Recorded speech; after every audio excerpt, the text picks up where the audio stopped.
The transporter ये 2002 में आई एक एक्शन क्राइम थ्रिलर मूवी है जिसके लीड रोल में जेसन स्टाथम और चाइनीज एक्ट्रेस शूकी है। मूवी के स्टार्ट में हमें फ्रैंक मार्टिन दिखाया जाता है जो अपनी गाड़ी में बैठा हुआ है। फ्रैंक पहले आर्मी में होता है जो अपने काम में बड़ा परफेक्ट होता है, लेकिन अब वो आर्मी से रिटायर्ड है और एक ट्रांसपोर्टर का काम करता है, यानी कोई भी सामान एक जगह से दूसरी जगह ले जाना। फ्रैंक के 3 बेसिक रूल हैं। रूल नंबर 1, डील को बीच में बदलना नहीं। रूल नंबर 2, वो कभी अपना नाम किसी को नहीं बताता और ना ही वो कभी अपने किसी क्लाइंट का नाम पूछता है। और सबसे खास रूल नंबर 3, वो कभी भी अपने पार्सल को खोलकर नहीं देखता, चाहे उसमें कुछ भी हो। आज भी फ्रैंक के पास एक डील है। वो अपनी गाड़ी में बैठा है और घड़ी में टाइम देख रहा है। उसका टाइम पूरा होता ही वो गाड़ी स्टार्ट कर वहां से चल पड़ता है। यहाँ से चलकर फ्रैंक एक बैंक के सामने अपनी गाड़ी रोकता है और तभी वहां पर 4 लोग आते हैं और फ्रैंक की गाड़ी में बैठ जाते हैं। वो लोग बहुत जल्दी में होते हैं क्योंकि वो अभी एक बैंक को लूट कर आए हैं। वो फ्रैंक से गाड़ी चलाने को बोलते हैं, लेकिन फ्रैंक गाड़ी नहीं चलाता। वो फ्रैंक से इसकी वजह पूछते हैं। फ्रैंक उन्हें बोलता है कि मेरी 3 लोगों की बात हुई थी और अब तुम 4 लोग हो और 254 केजी से ज्यादा वजन लेकर मैं गाड़ी नहीं चलाऊंगा। गाड़ी तेज नहीं चलेगी और पुलिस हमें पकड़ लेगी। तब वो फ्रैंक को धमकी देते हैं कि अगर तुमने गाड़ी नहीं चलाई तो हम तुम्हें मार देंगे। लेकिन फ्रैंक उनकी धमकी से डरता नहीं। वो कहता है कि अगर तुम चाहते हो कि तुम्हें पुलिस न पकड़े और तुम यहाँ से जिंदा बचकर निकल जाओ तो हमारी डील को याद करो जिसमें सिर्फ 3 लोगों की ही बात हुई थी। ये सुनकर वो चोरों का सरदार समझ जाता है कि फ्रैंक उनसे डरने वाला नहीं है, तो वो अपने एक साथी को गोली मारकर गाड़ी से बाहर फेंक देता है। इसके बाद फ्रैंक गाड़ी चलाना शुरू करता है। तभी वहाँ चारों तरफ से पुलिस आ जाती है, लेकिन फ्रैंक अपने काम में इतना माहिर है कि पुलिस के बीच से अपनी गाड़ी बड़े आराम से निकाल कर ले जाता है। पुलिस बार बार फ्रैंक की गाड़ी को पकड़ने की कोशिश करती है, लेकिन फ्रैंक उनके हाथ नहीं आता और आखिर में फ्रैंक उन चोरों को तय की हुई जगह पर पहुंचा देता है। ये देखकर उन चोरों का सरदार बहुत खुश होता है। वो फ्रैंक से कहता है कि तुम हमें और आगे तक लेकर चलो, लेकिन वो कहता है कि हमारी डील बस यहीं तक थी और मैं आगे नहीं जाऊंगा। तब वो चोर फ्रैंक को उसके पैसे देते हैं और दूसरी गाड़ी में वहां से चले जाते हैं। फ्रैंक वहां से अपने घर आ जाता है। सबसे पहले वो अपनी गाड़ी की नंबर प्लेट चेंज करता है और उसके बाद गाड़ी से सारे सबूत मिटा देता है। तभी फ्रैंक के घर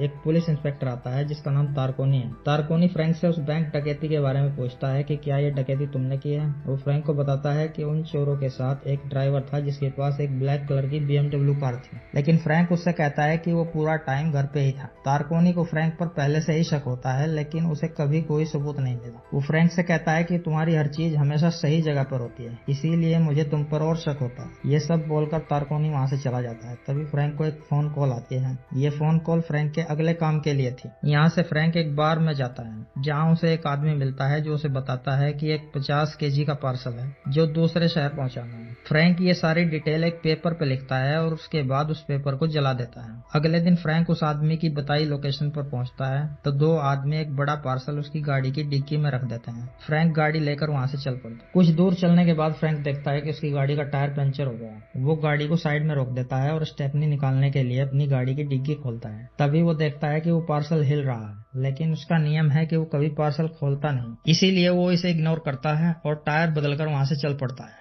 थोड़ी देर बाद फ्रैंक को भूख लगती है। वो एक रेस्टोरेंट पर गाड़ी रोक देता है। खाना खाने के बाद जब फ्रैंक वहां से चलता है तो उसकी नजर जूस के डब्बों पर पड़ती है। वो एक जूस का डब्बा भी साथ ले लेता है। कुछ आगे जाकर जंगल में फ्रैंक अपनी गाड़ी रोक देता है। गाड़ी से बाहर आकर वो अपनी गाड़ी की डिक्की खोलता है। वो जानता है कि वो अपना सबसे जरूरी नियम तोड़ने वाला है, लेकिन फिर भी वो पार्सल खोलकर देखता है तो उसमें एक लड़की होती है जिसके मुंह पर टेप लगी होती है। फ्रैंक अपना चाकू निकालता है और एक छोटा सा कट लड़की के मुंह पर लगी टेप पर लगाता है ताकि वो उस लड़की को जूस पिला सके। जूस पिलाने के बाद वो उस लड़की को फिर से उसी बैग में बंद कर देता है और वहां से अपनी गाड़ी लेकर चल पड़ता है। लेकिन थोड़ा आगे जाकर उसे लगता है कि उसकी गाड़ी की डिग्गी से बहुत जोर से आवाजें आ रही है। वो गाड़ी रोक देता है और डिग्गी खोलकर उस लड़की को बाहर निकालता है। वो लड़की फ्रैंक से कहती है कि उसका नाम लाई है और उसे बहुत जोर से सुसु आई है। यह सुनकर फ्रैंक उसे गाड़ी के बाहर निकालता है और उसके गले में एक लंबी रस्सी डालकर कहता है कि जल्दी जाकर आओ। यह सुनकर लाई नीचे जंगल की तरफ चली जाती है। कुछ देर के बाद फ्रैंक भी उसे वापस लाने नीचे जाता है तो उसे पता चलता है कि लाई वहां से भाग गई है। फ्रैंक उसे ढूंढने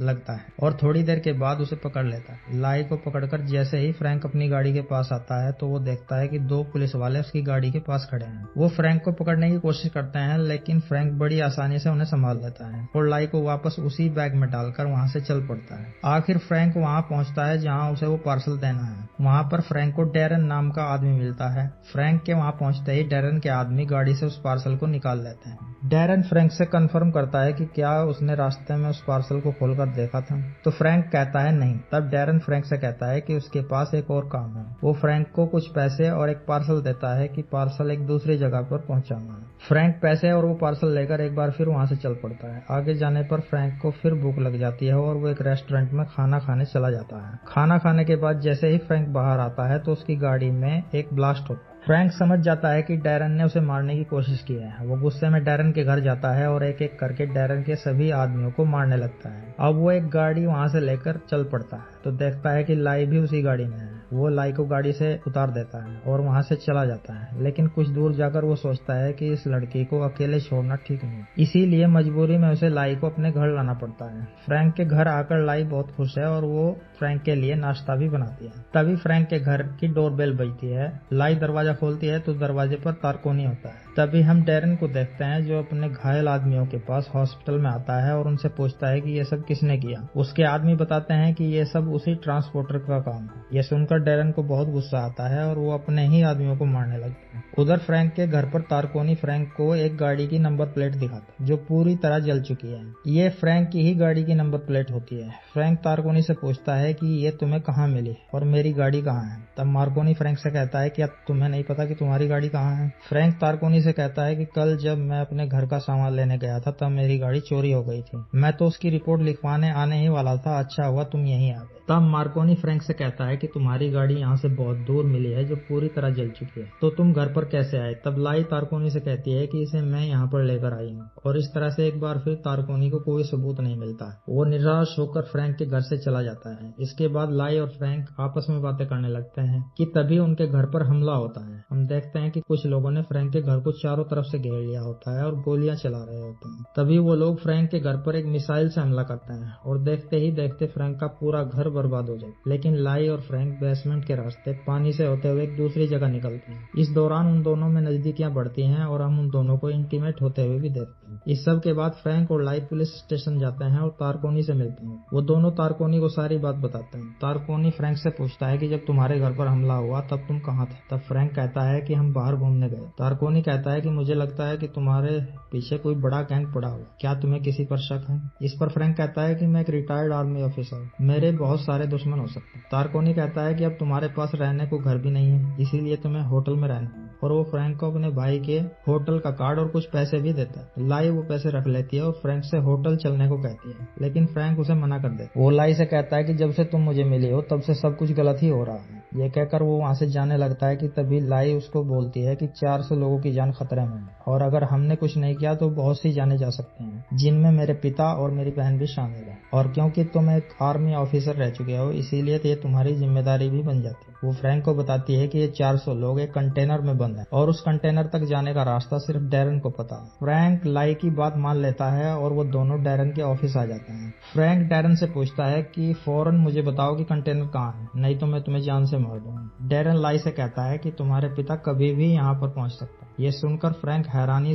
के साथ लाई से कहता है कि तुम तो मुझे कह रही थी कि तुम्हारे पिता को डैरन ने किडनैप किया हुआ है। तभी वहाँ पर लाई के पिता आते हैं जिनका नाम कुआई होता है। कुआई लाई से कहता है कि ये तुम क्या पागलपन कर रही हो। तभी वहाँ कुआई के लोग फ्रैंक को मारने लगते हैं और जल्दी ही उसे बेहोश कर देते हैं। इस बीच वहाँ पर इंस्पेक्टर तारकोनी भी आ जाता है। डैरन तारकोनी से कहता है कि फ्रैंक ने ही लाई को किडनैप किया था और उसे गिरफ्तार करके यहाँ से ले जाओ। इसके बाद फ्रैंक को लॉकअप में होश आता है जहाँ तारकोनी उसके पास बैठा है। वो फ्रैंक से कहता है कि मुझे पता है कि लाई को तुमने किडनैप नहीं किया था, मुझे सारी बात सच सच बताओ। तब फ्रैंक तारकोनी को सारी सच्चाई बताता है और वो दोनों उस कंटेनर में बंद लोगों को बचाने के लिए प्लान बनाते हैं। फ्रैंक तारकोनी की बंदूक उसी के सिर पर रखकर वहां से निकल जाता है। फ्रैंक तारकोनी से 12 घंटे का टाइम मांगता है। तारकोनी उसे बेस्ट ऑफ लक कहता है। फ्रैंक जल्दी ही उस कंटेनर तक पहुंच जाता है जहां पर डैरन और उसके आदमी पहले से ही मौजूद होते हैं। फ्रैंक डैरन और उसके आदमियों को मारने लगता है। डैरन वहां से कंटेनर लेकर निकल जाता है। फ्रैंक कंटेनर का पीछा करने की कोशिश करता है लेकिन कुआई और डैरन के बहुत से लोग वहां पर आ जाते हैं। फ्रैंक एक एक करके सबको मारने लगता है और एक गाड़ी लेकर वहां से कंटेनर का पीछा करने लगता है, लेकिन उसकी गाड़ी गाड़ी भी खराब हो जाती है। फ्रैंक जानता है कि हर पल कंटेनर उसकी पहुंच से दूर जा रहा है। वो जल्दी से जल्दी कंटेनर पर जाना चाहता है। तभी उसकी नजर एक प्लेन पर पड़ती है और वो उस प्लेन के पायलट के पास जाता है और उस पर बंदूक तान देता है। पायलट उसे लेकर प्लेन से कंटेनर का पीछा करता है और फ्रैंक पैराशूट पहनकर प्लेन से कंटेनर पर छलांग लगा देता है और सबसे पहले फ्रैंक कंटेनर के ड्राइवर को मार देता है। तभी क्वाई और डैरन फ्रैंक पर गोलियां चलाना शुरू कर देते हैं और जल्दी ही डैरन कंटेनर पर पहुंच जाता है। लेकिन इस बार फ्रैंक डैरन को मारकर कंटेनर के बाहर फेंक देता है और कंटेनर को सड़क किनारे रोक देता है। तभी वहां पर क्वाई आ जाता है और वो फ्रैंक पर बंदूक तान देता है। वो फ्रैंक से कहता है कि तुमने और मेरी बेटी ने मिलकर मेरा सारा प्लान चौपट कर दिया है। ये कहकर वो फ्रैंक को गोली मारने ही वाला होता है कि लाई वहां आकर अपने पिता क्वाई को गोली मार देती है और क्वाई की वहीं पर मौत हो जाती है। अपने पिता को मरता देख लाई इमोशनल हो जाती है। तब फ्रैंक उसे संभालता है। तभी वहां पर तारकोनी आ जाता है। वो फ्रैंक से कहता है कि तुमने टाइम से पहले ही सब कुछ खत्म कर दिया। इसके बाद वो सब मिलकर कंटेनर को खोलते हैं और सब लोगों को बाहर निकालते हैं, जिनमें लाई की बहन भी होती है। अब सब कुछ सही हो जाता है और यहीं पर इस फिल्म का एंड हो जाता है।